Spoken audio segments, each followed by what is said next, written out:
everyone, Andrew here. Today I'm gonna show you how to bypass the factory reset protection on any Android phone. Now, here's the exciting part. The method we'll be using is completely free, simple, and easy to follow. I'll be guiding you through each step so that you can easily do it yourself. By the end of this video, I guarantee that you'll be able to bypass the factory reset protection on any phone with a 100% success rate.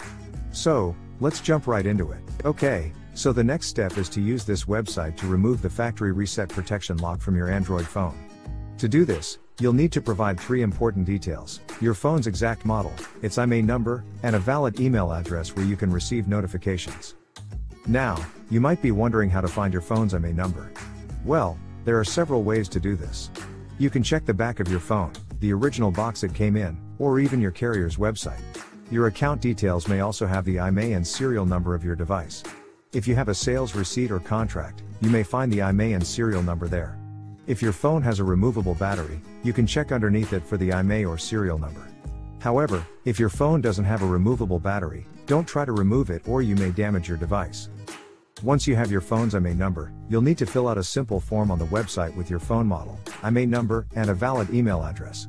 This is where you'll receive a notification when the factory reset protection has been removed. After you submit the form, your request will be processed, and you'll receive an email notification when the factory reset protection removal process is complete. I'll show you an example of what the email should look like by logging into my personal email account. Here's the email I received, saying that the factory reset protection was removed. Let's open it up together. The message confirms that the factory reset protection has been removed. So all you need to do now is restart your phone. And after the restart, the factory reset protection will be bypassed, so you don't have to enter your account details. If you want, you can now add any other account to your phone. As you can see, it's very simple to bypass factory reset protection without installing any expensive software or using methods that erase your smartphone's data.